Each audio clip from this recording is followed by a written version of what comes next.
The railroad tracks cut through the Nevada desert like an old scar, long, lonely, and forgotten by most. At night, the wind carried nothing but silence, until headlights sliced through the dark. Before we start this story, tell me, where in the world are you watching from? We love seeing how far these stories travel. And if you enjoy our stories, please consider subscribing to our channel and don't forget to hit the hype button. The rumble of Harley engines echoed across the empty stretch, chrome glinting beneath a full moon. They weren't riding for trouble tonight. They were riding for peace. The men of the Hellsangels. Reno chapter had spent the day delivering donations to a local veterans home. Blankets, food, and a few words that mattered more than most people would ever know. Up front rode Ryder Kane, the chapter president, a man with steel-gray eyes and a heart most folks never bothered to see. His brothers followed close, engines roaring in rhythm. But as they neared a crossing, Ryder's hand shot up, the universal signal. Engines cut. Silence fell. Something lay on the tracks ahead. Ryder swung his leg off the bike and walked forward, boots crunching on gravel. At first, he thought it was a bag of clothes, until a sound cut through the night. A whimper, faint, human. He froze, then dropped to his knees. Wrapped in a dirty blanket was a little girl, maybe 4 years old, trembling from the cold. Her cheeks were streaked with dust and tears. Pinned to her sweater was a scrap of paper, shaking in the desert wind. One word scrawled across it, "Unwanted." For a man who'd seen war, prison, and loss, nothing hit Ryder harder than that. He tore off his leather jacket and wrapped it around her small body. "Hey, sweetheart," he whispered. "You're safe now." Behind him, the other angels approached, quiet, reverent. Nobody said a word. When the girl's eyes fluttered open, she met Ryder's gaze. "Are you an angel?" she whispered, voice hoarse. Ryder swallowed hard, fighting emotion. "Not the kind with wings, kid," he said softly, "but close enough tonight." They took her to the clubhouse, not a den of chaos like people imagined, but a warm, converted old diner off Highway 50. Inside, the jukebox hummed low, and the smell of coffee filled the air. One of the older members, Doc, grabbed blankets, while Maya, the bar manager and sister to one of the riders, hurried to make hot cocoa. The girl sat by the fire, eyes wide, wrapped in Ryder's jacket that nearly swallowed her whole.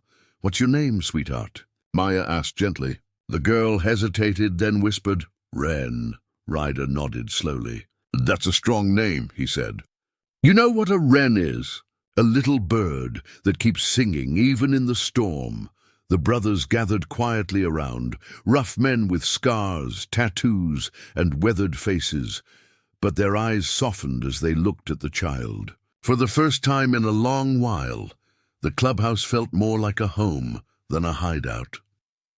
Morning came with questions. Ryder called the sheriff's department, but no reports matched the girl's description. She was a ghost. No record, no missing person notice, nothing. "Someone wanted her gone," Doc muttered.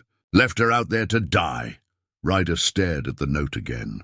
"Then someone else wanted her found," he said quietly. "And we did." As days passed, Wren began to thaw. She laughed when one of the bikers, Bear, taught her how to honk the horn on his Harley. She drew crayon pictures of motorcycles with hearts and halos above them. Ryder hung one on the wall behind the bar. "That's our new patch," he joked. The men chuckled, but deep down they all knew it wasn't a joke. The little girl had changed something inside the club. Something sacred. The world saw criminals. Wren saw protectors. But peace never stays quiet for long. A week later, the local news picked up the story. Child found by Hell's Angels on desert tracks. The media twisted it, of course. They called it a strange rescue by an infamous biker gang. Cops started sniffing around. Child services demanded custody, and suddenly everyone wanted to decide what was best for the girl. That night, Ryder sat on the porch of the clubhouse, cigarette burning between his fingers, Wren asleep in his lap. The moonlight touched her face, soft and innocent. He looked down at her and muttered, "You ain't unwanted anymore, little bird. You got a whole army now." Behind him the door creaked open. Bear stepped out. "You know they're coming tomorrow," he said. Ryder nodded, eyes hard but heart full. Let 'em come, he said. They're going to learn what family really means. The next morning, the rumble of engines broke the stillness. Dozens of hellsangels bikes lined up outside the clubhouse. Brothers from neighboring chapters had heard the story and ridden in overnight. The desert air filled with chrome, dust, and loyalty. Ryder stood on the steps, Ren's small hand in his. They think we're trouble, he said quietly. So we'll show 'em what real help looks like. When the social workers arrived, expecting chaos, they found order, men with tattoos setting up breakfast tables, handing out water bottles, and a little girl sitting calmly, coloring in the shade. The lead officer hesitated. She's safe here? Ryder nodded. Safer than where she came from. Then he showed them the note. Unwanted. Something flickered in the woman's eyes. She saw what the world refused to, compassion wrapped in leather and steel. Before leaving, she said softly, "You might have just saved her life." The men watched her go, engines silent. For once, the angels didn't need to roar to make their point. That night, the wind carried trouble.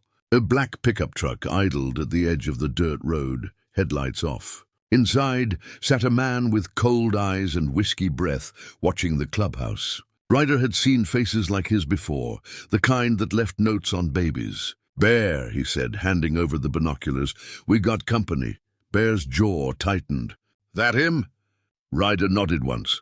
"Let's find out." They approached slow, the crunch of gravel under boots echoing like gunfire in the still night. The man tried to start the engine, but Bear slammed his hand on the hood. "You lost, friend?" Ryder asked evenly. The stranger's gaze darted to the clubhouse window, to the light where Ren slept. "That kid don't belong to you," he spat. "She's mine." Ryder's stare turned to ice. "Yours? You left her on a track with a note." The man sneered, reaching for something under his seat. Ryder's voice dropped low, dangerous. "I wouldn't." A dozen angels stepped from the dark, silent and ready. The man froze. For the first time he realized he wasn't facing outlaws. He was facing a family. The sheriff arrived minutes later, red and blue lights flashing against chrome. Ryder didn't resist. He wanted the truth out in the open. The stranger's name was Carl Jennings, a drifter with a record and a temper. Turns out Ren's mother had fled from him months before, hiding in cheap motels. When she died from an overdose, Carl dumped the child near the tracks, figuring the world would do the rest. The sheriff's face hardened as he heard it. "You left your own blood to die?" Carl shrugged. "She was just baggage." Ryder stepped forward, fury under control but burning hot. "You call that baggage? That little girl's the bravest soul I've ever met."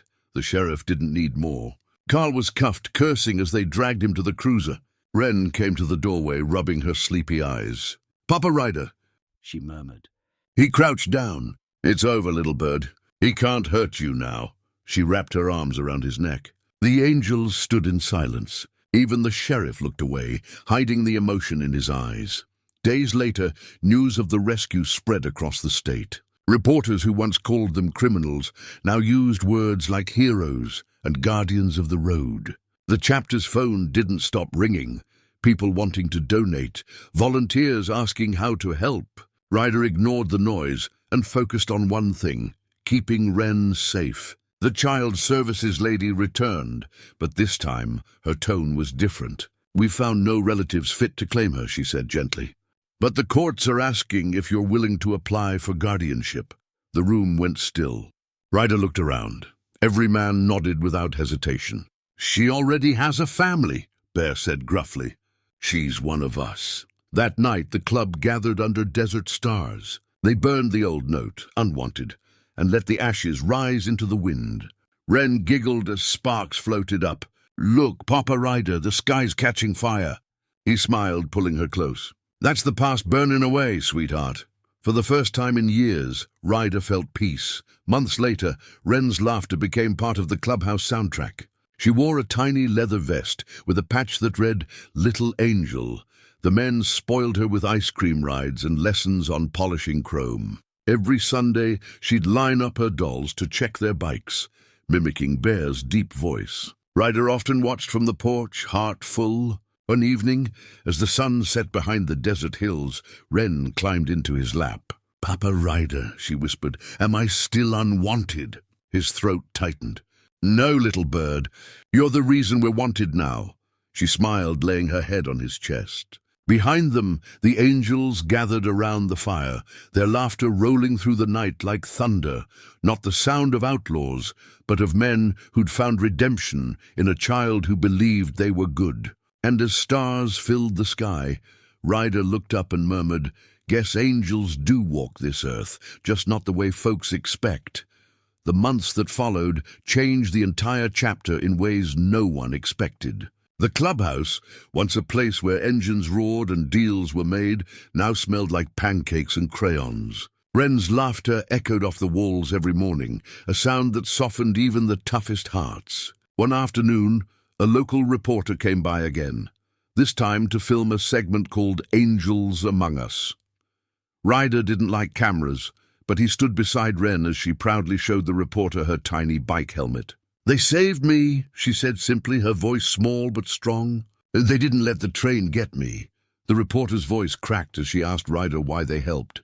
"Because the world's full of people who walk past pain," he said, eyes steady. "We ride toward it."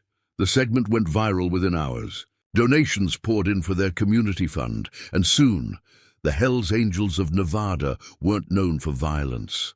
They were known for rescue. Wren had unknowingly rewritten their story. One small, brave heartbeat at a time. A few weeks later, a letter arrived at the clubhouse addressed to the angels who saved a child.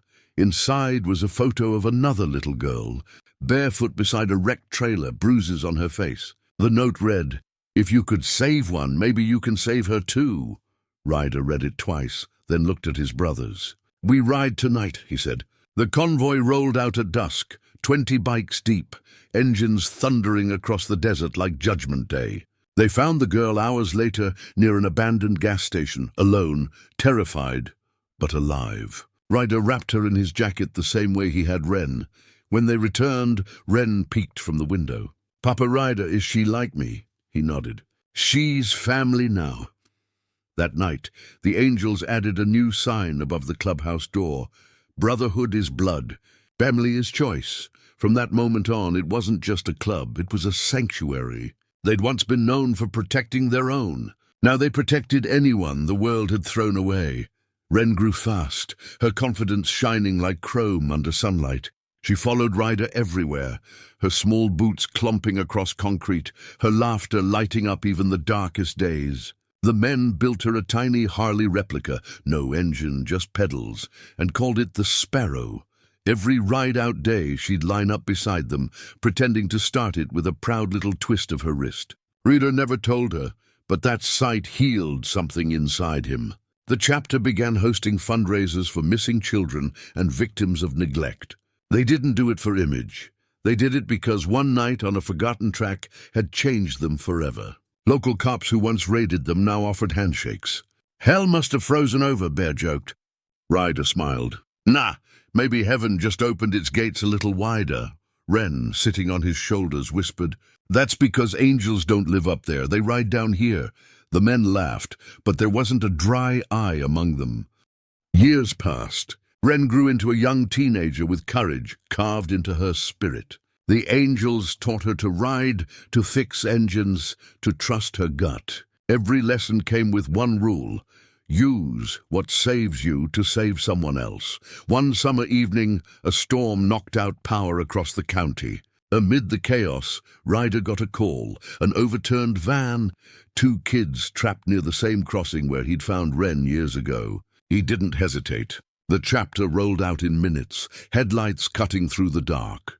Wren begged to come, and Ryder finally nodded. When they arrived, she crawled through shattered glass to help calm a crying child, whispering the same words she'd once heard, "You're safe now." When the rescue was done, and sirens wailed in the distance, Ryder looked at her, his once lost little bird, now saving others. "You did good, Wren," he said quietly.